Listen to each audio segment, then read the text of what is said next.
What is up, guys, and welcome to this FIFA 14 tip video showing you how to get the best out of your ultimate team and showing you how you can get a really good head start, if you ask me, in this game. Now, first of all, as always, feel free to go and check out UT Coin Traders. They're a very cheap and reliable source to buy your FIFA coins from.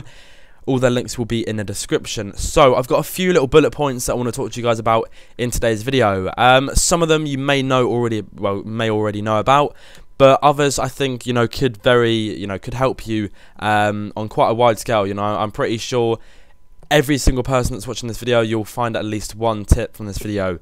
So yeah, first of all, if you think about the whole time that you're playing Ultimate Team and you think how much real life money, maybe you don't spend any real life money on packs, but let's just say you do. I'm not saying anything about people who spend real money on packs. It's completely their decision. Your opinion might be completely different. You might think it's quite sad putting money on to buy packs, simple as. But just for the people that do put money on to buy packs, if you think about the whole time during Ultimate Team,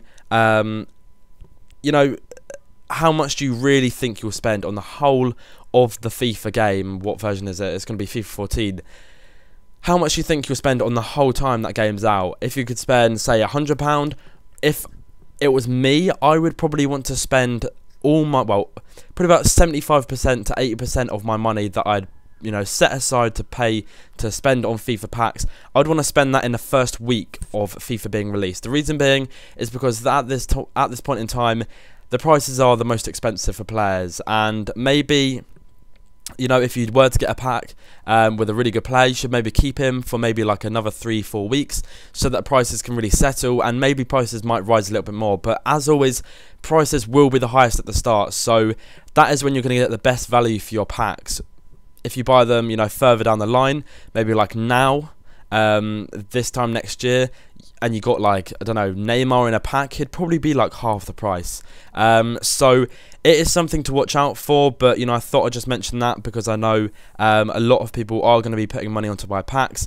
Obviously, you want to set some aside for some really good Team of the Weeks and stuff like that, and when Team of the Year and Team of the Season comes out, but that is a completely different matter. Anyway, on to point 2. When the web app gets released, you really do want to try and trade as much as you can on that web app before the game comes out, because like I said earlier, when the game comes out, prices rocket. So what I did last year, I built a pretty expensive team.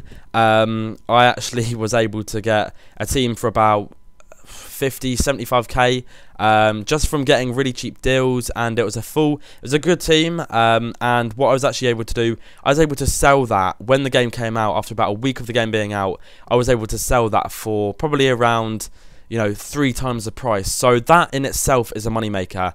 And you could play with a team, you could play like 7 games, get the most out of their contracts, and then you'll be able to sell the team, you'll get a few more coins, and you'll have a massive profit. You could spend 100k on the team and you'll get 300k back. That's a massive difference in coins right there, and it really is worth it. So build a team on the web app. That is the second point. Obviously, try and trade as much as you can, because at the start, people don't really know the prices of players. It really is just such a fluctuating market, and it's your time to sort of buy these players. For example, last year I managed to pick up a Delfonso, or it might have even been a Bonhor, I'm not sure. One of the fast pacey strikers that are silver in the Boxing Premier League. I picked one up for 400 coins. 2 weeks later, he was selling for almost 100,000 coins, and I stupidly didn't hold on to him. So I sold him for like 15k on that day. So it's kind of frustrating, but at the same time, it's a lesson to be learned for next year when you can actually go back. Last year, in FIFA 12, I bought a Manuel for like 10k. When the actual game came out, I sold him for like 40k. It's really simple, and it's definitely a way to make a lot of coins. So, fourth tip or third tip, don't even know what we're on. In my opinion, you shouldn't buy the Ultimate Edition. Paying extra for the packs, one every week, is a complete waste of money. They are the worst packs you could possibly get. I can't even think of one decent player that I got in my packs from the Ultimate Edition from FIFA 13.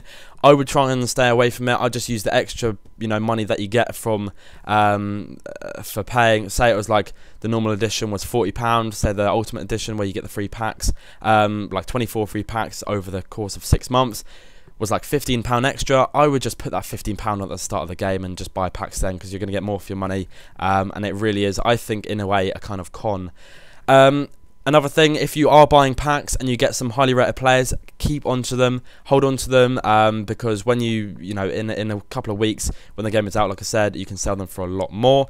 And this year, single matches are back. If you don't know what that means, then in FIFA 13, they took out single matches, and it was probably one of the worst decisions EA could have done, because it completely just abolished the value of silver cards and bronze cards, because people were just, all their building was, you know, Bundesliga teams, like sweaty teams, and if you wanted to play with silver players, you couldn't play them against like other mixed teams with like gold, silvers, bronzes at one time, because unless you played divisions or was in Division 1, and even then you'd come up against some really sweaty teams, because it's divisions, you know, people want to win every single game, whereas in single online matches, you know, you can have a bit of fun, you can maybe try and do skills, you can do loads of stuff, and that was the thing that was missed out of FIFA 13, and I'm so happy they're bringing it back, because silver prices, the value of silver players and bronze players will be so much more this year, so I am really looking forward to that. Another thing that I forgot to mention was first week informs. The first team of the week that is released for FIFA 13 will be when the web app is available, and only when the web app is available. So if you can get your hands on any of these first week informs and keep hold of them until a couple of months down the line, they will be highly sought after. People, you know, them team of the week informs will be really, really rare, because barely anyone will be opening packs, and if they do, and if they manage to pull one of them, you know, that's going to be a lot of coins for them if they keep hold of them. So definitely buy them. They're going to be so rare, so it's definitely worth keeping them in your club, using them for a couple of months, and then you'll get a massive return, believe me.